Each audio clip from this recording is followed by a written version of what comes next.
That's my life. Oh.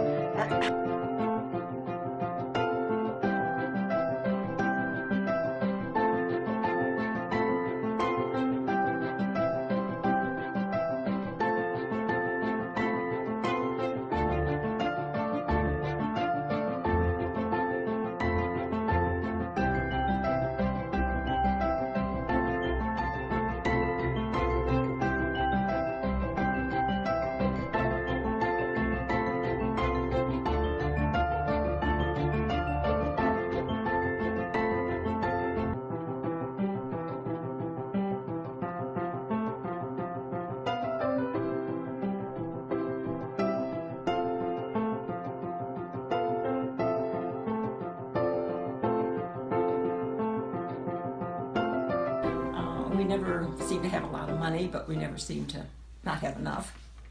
And this was, of course, during the war, because I was born in 1934. And so there was rationing. Mom couldn't get the hose she wanted, and we had to watch for gas. The worst thing was we couldn't get any butter. I don't know if you've ever heard about this or not, but you used to get this white stuff. It looked like lard. And then it came with a little tiny capsule, and it must have been yellow food coloring, and you'd break that capsule and you'd mix it up, and this stuff then was supposed to taste like butter. Well, I know one thing, in them days you had to be a hard worker.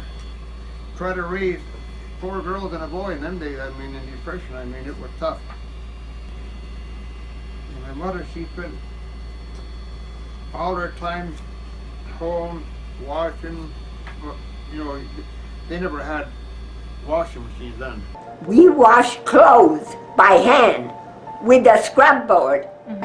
And on the wash day, my mother would put a big boiler, which was like a tub, on top of our wood stove and heat the water. See, we only had wood and coal stoves in my time. And that's how she heated the water, and we used a scrub board like this to wash our clothes. I'll show you. And then what we did was we hung the clothes. If it was nice, they went on the lines outside and dried outside on the lines. In the wintertime, sometimes they hung in the shed, what we called an outside, and they froze. And then we would take them in and hopefully thaw them out. I was 6, I told my mother, if I'm old enough to go to school, I'm old enough to go to work. And she thought I was crazy. So I went to different farms, and one farm hired me. They worked hard, and I think they used their hands and they used their heads a lot, so they really made it. Yeah, so, but it was a different style of life for us children. We had a car and we had a telephone, but we had no refrigerator. We did a lot of canning in those days. We had a garden, and everything that we could can, we made. We didn't run down to McDonald's or any of those places. When we saw those places, that was a big treat. We always had plenty of food. My mother was an excellent cook and a baker. I always remember her lemon meringue pies. She was famous for them, and she did make good cakes, and they were made from scratch. No cake mix in my time. There were no box cakes then, so she would start out with getting the butter mixed up with the sugar. I remember that because I used to dig in the bowl and get some of that sugary butter.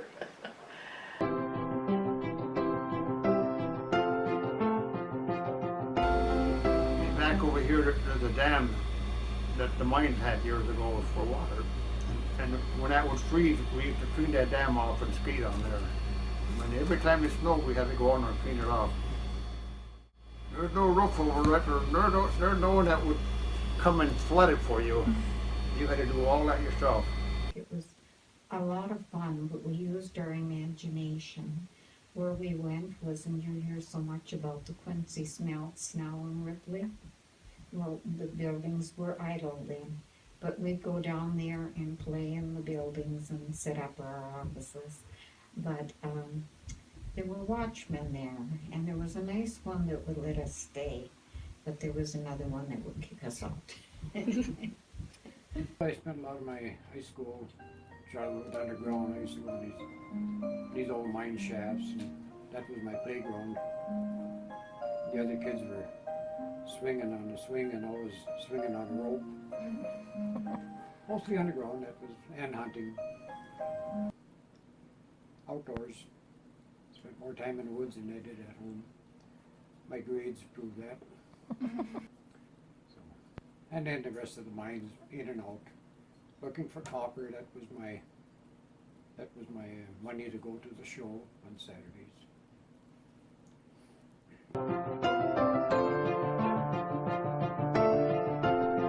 I belonged to a little gang called Evergreen Street.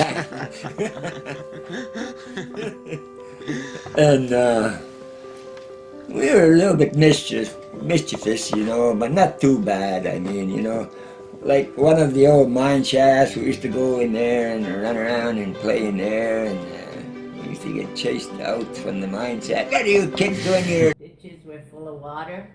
We got these long poles and we pole vault across those ditches. And one day I fell in, had a dress on and everything.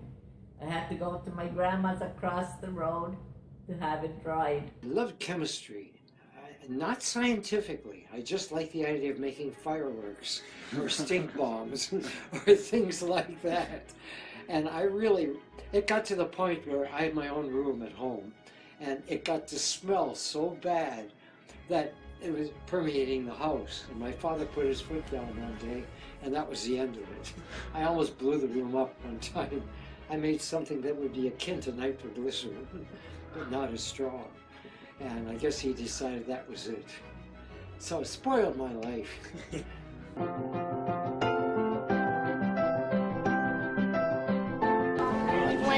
What was your date of birth? November 25, 1929. And where were you born? In Mohawk, in the bed, Mom and Dad's bed. We didn't have a hospital in those days. At the time that I worked at the telephone office, Lake Linden and Calumet were considered long distance. And if people called, you had to write a ticket for them and time it so that they would pay on their bill a call to Calumet. And Lake Linden was a dial. You dialed down to Lake Linden. And I always thought that was amazing that you could do that. Now it's all dial, or not now, it's not even dial, it's punch. When I started Michigan Tech in 1963, the engineering students used slide rules. That was a whole course in itself of how to take, because it had all the numbers on it and you had to move a slide through the center of it and match up numbers. Today you punch it in and it comes out. Simple calculator, handheld calculator in the 50s didn't exist. Underneath the back of our house, actually it was underneath the pantry of the house, 5 foot high space. Well, my brother Kenneth decided he was going to make a doghouse for the doggies. And we used to play in this doghouse as kids. And I think of it now, I think, my gosh, there had to have been spiders and lots of creepy crawly things. If I had a child growing up today that was going to play in this type of a doghouse, it would be absolutely off limits. No way was that kid mine going to play in the doghouse. But we all had fun in it. That's about all I can say.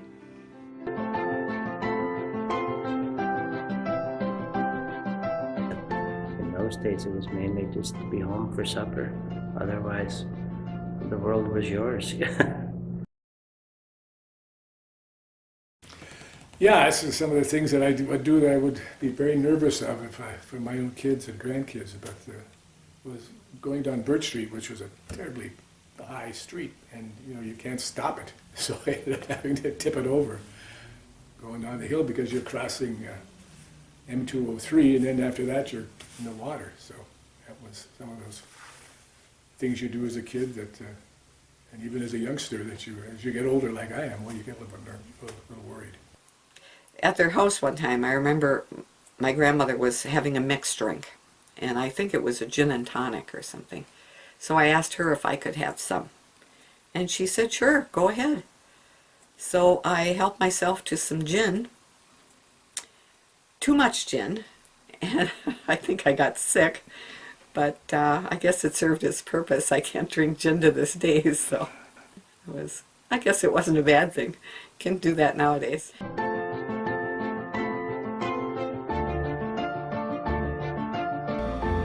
I don't think I really liked school, but you had to go there. I didn't know in school. I did what I had to do. I mean, the main thing in school years ago, you had reading, you had writing, and you had arithmetic. And they didn't have all the extra they have like nowadays. They didn't have much in the towns here. They didn't have much in sports neither. You know, it was basically school, and that was it.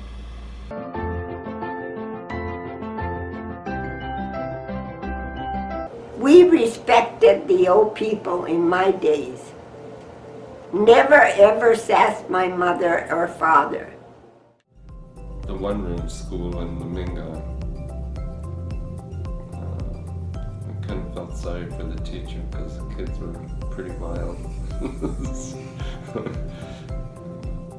One teacher had to leave and another one took over, and she would manage to keep a little more control. but I don't think I was a part of the misbehavior. There was a little gray stool in the kitchen, and my mother and my grandmother would sit at the kitchen table having coffee and pie, and I would get pie and milk. But I had to sit on that gray stool. I was not part of the conversation. I just sat there. And that was expected of you. You were to be that obedient. Sometimes I would ask if I could go out and sit on the porch, and I could go and sit on the porch in the summer outside. And my Finnish grandmother, Mumma, would always say, Barbara's, in Finnish, such a good girl. Well, I couldn't be anything else. That was ingrained in me, that when I was there, I had to be good and I had to be quiet. So I don't think my boy cousins were as obedient like that. They could run wild. And maybe there was a difference there. The girl wasn't supposed to run wild. I was supposed to be still.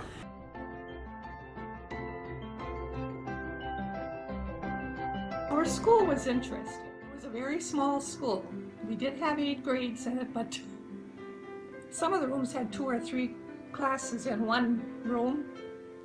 So the teacher would be over there teaching one class, and you're over here working on the things that she had told us to do. And I never was in one room that didn't have at least 2 classes in it. And it really was crowded. We had 4 grades in one room with 2 teachers talking at the same time. So, yeah, it was. So you probably learned a lot from other grades, you know, if you were listening. I went to a school locally here until 2nd grade, and then they closed the school, and from there we went to Redbridge. And then from there we went to a one-room school in Laminga for 9th and 10th grade, and then 11th and 12th in Houghton. Number one, we went to John A. Doley School in Tapiola to begin with, and it was closed in 1968. It was 150 kids in the whole school, so we had one of the bigger classes, 21 kids in it. The thing was that you had a smaller school, and everybody learned something. When they closed the Doley School, I had 2 more years to go, my 11th and 12th grade. So we started getting bused at the Houghton School, and that's where I graduated from. So that kind of split us up. Of course, we made new friends when we got to Houghton and stuff, and so, but it was kind of, a very big deal to us country kids. Well, then when school was over, that was the end of school. That was the end of your shoes and out the door.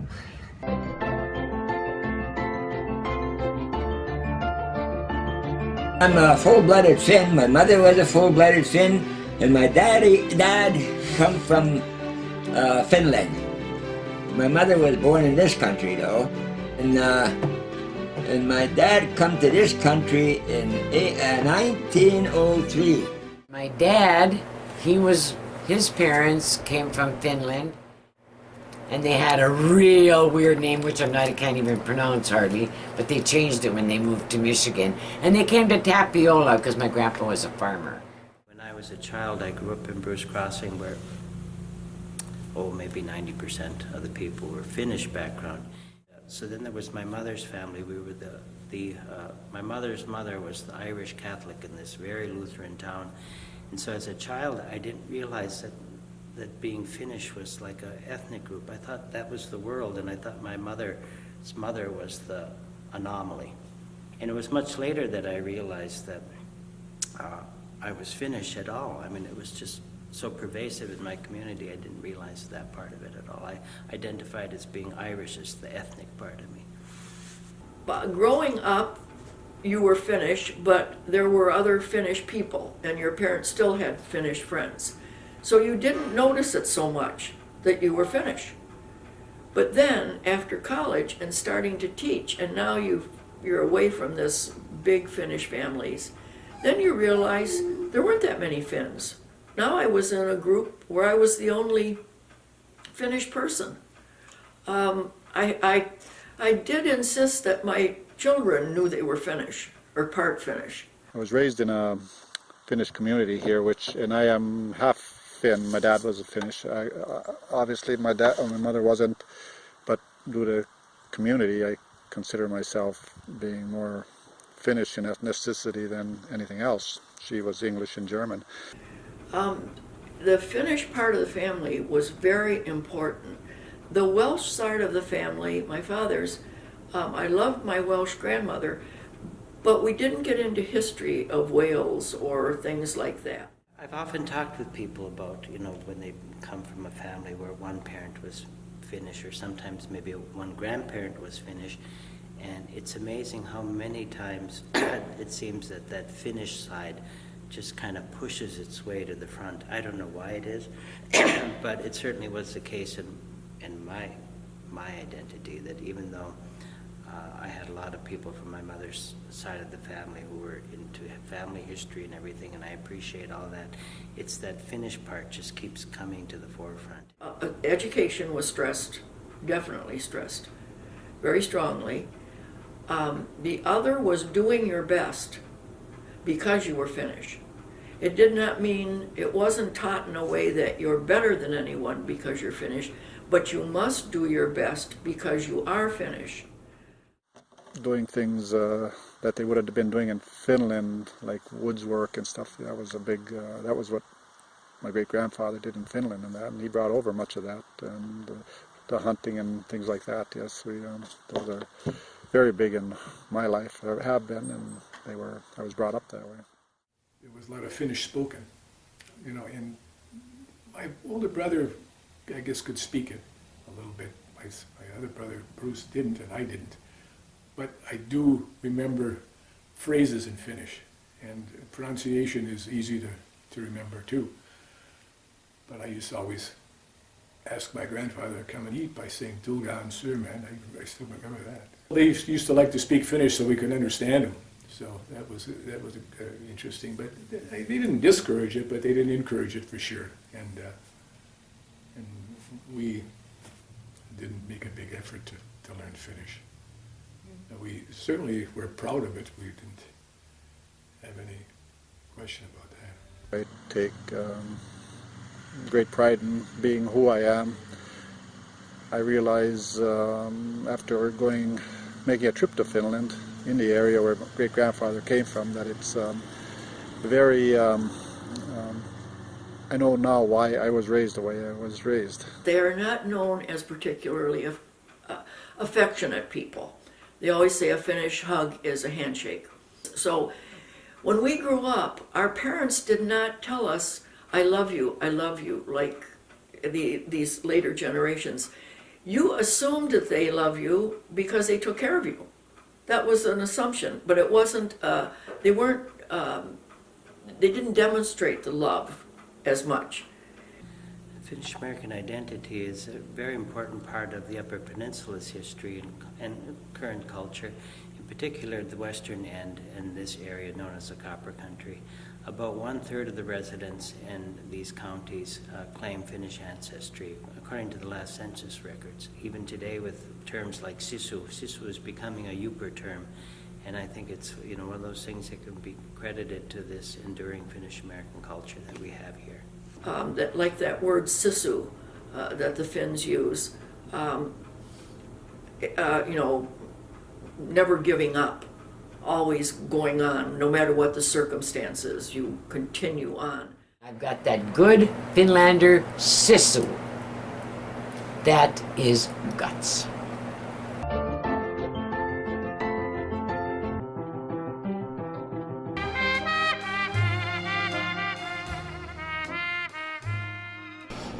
Well, it was not very romantic. I had written her for a year.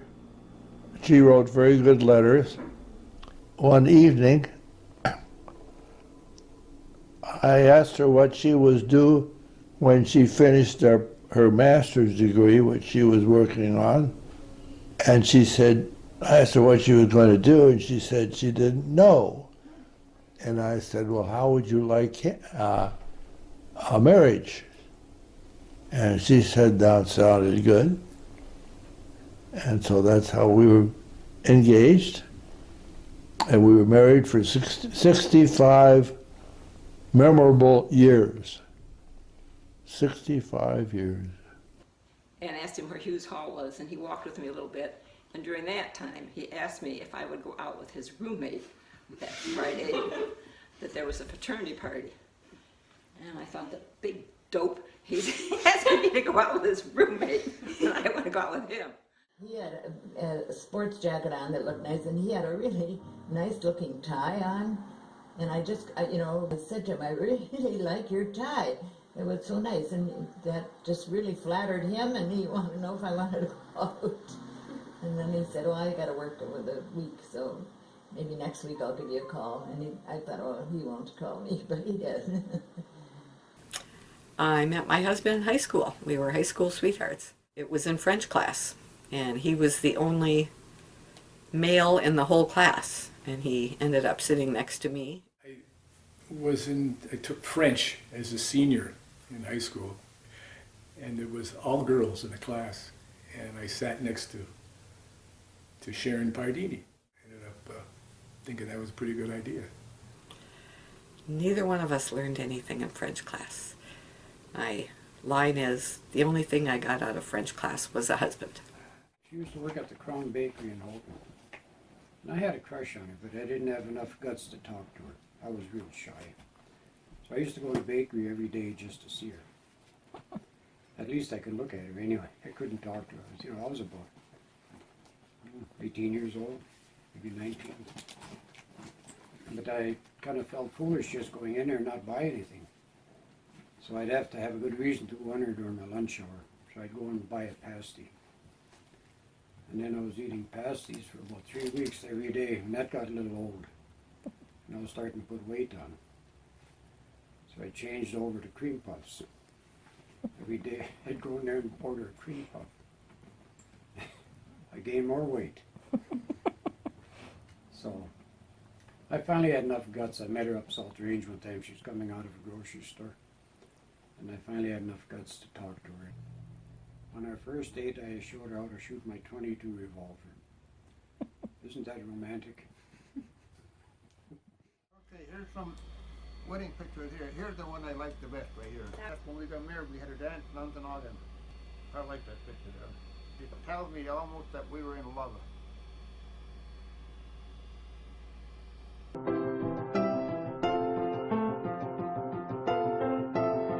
Family-wise, we would go for family outings where Dad would just drive around. Mom might make some sandwiches and stuff, and we drive around to different spots in the UP, not get too far, not more than 100 miles away, because we had to always be back in time to milk the cows. Snow. Oh, sometimes I am so sick of it. But then again, we got to remember, with the snow, then comes spring and it's rebirth and regrowth. So I like all seasons. On the farm here, we were always entertaining the fact that everybody wanted to come here. All my cousins, you know, some of the cousins, they'd come up from Detroit, and the first stop they made was jump out of the car and come running up the driveway, wanting to hollering, "We're here, we're here." In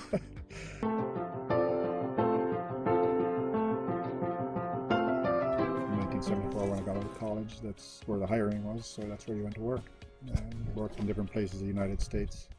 Yeah, I went to work in Milwaukee, some of the factories there, and I didn't like that at all. I didn't ever like the city. It was just too much. And then I went to the Army. I was in the service, 67 to 70. I went to work for a company in Detroit, and they had me working 10 hours a day, 7 days a week, and I was a Detroit Tiger fan, and I used to go to the Tiger games, and I'd have to leave the Tiger games before the games were still on to go to work. I decided I didn't like what I was doing, so I decided to join the Army.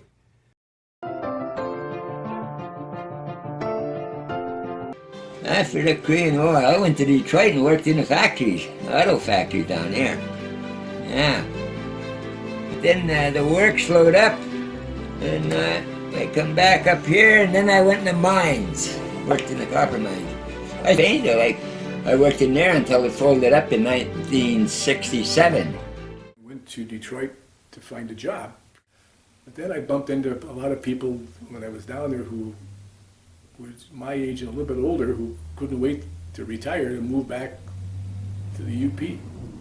So I thought, well, I'd like to do it before I get settled in. So I came up here, moved to Hancock, opened up my own agency in town, and I've been doing it ever since.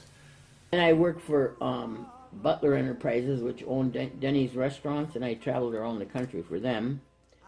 And I lived in Florida and Texas and Illinois and California, all over. I lived in Arizona. I think I lived there for 17 years or something like that. And I'd leave here October 15th, and I'd come back here May 15th. That was a perfect life. I don't know what. Oh, I changed my life because my mom got sick. Came home to take care of her. Then my dad got sick, and I never went back. But now I think is the time I should consider going back, because it's nice and warm in the winter.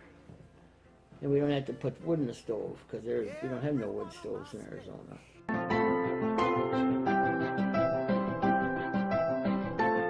I feel UP is a great place to raise a family, and hopefully there'll be more jobs that people would be able to stay around here. We're even at my age, we went to Milwaukee to work on Rambler cars. The pay was double what we were making here. But to live in a city was not my cup of tea, because I'm a Youper and I'm proud of it. I'm a proud veteran, a proud American, and a proud Youper.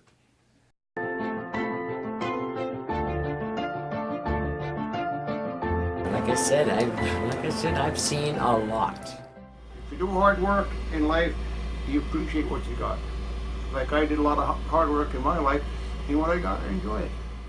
The two that you ought to start building are your curiosity, your sense of curiosity in what makes things work, what makes them not, what makes people work, what makes them not, and imagination. So curiosity and imagination are really valuable, and I'm convinced of that absolutely. It's what we lack very much in our time. I believe in yourself. Don't let anybody put you down, because you have a mind of your own. If you don't have something nice to say, shut your mouth. Be thankful for what you receive. And be happy and enjoy each day to the fullest. A smile is a frown upside down. My advice would be to really hang on to your good friends. Don't ever think that because you're moving in another direction from them that you should let go, because they're the ones that know you best. And what you hear from some new person might not really be the truth. Your new one might say to you, hey, you got something hanging, a piece of lettuce hanging there or something. Someone that you didn't know, they'd let everybody else see it before they'd even, or maybe would never tell you that. Love stops when you stop caring, and friendship stops when you stop sharing. I have friends, still have quite a few friends yet, so that's what I'm living on. And if things look bad, don't think that it's the worst thing in the world. Give yourself 3 days, and it always gets better. Take one day at a time. You know what the secret to long life is, don't you? Keep breathing. Pray to God. I followed the obituary. Long as I ain't there, I know I'm doing fine. I hope they laugh, because I laugh constantly. We learned it out in the business that the customer is always right. Yes.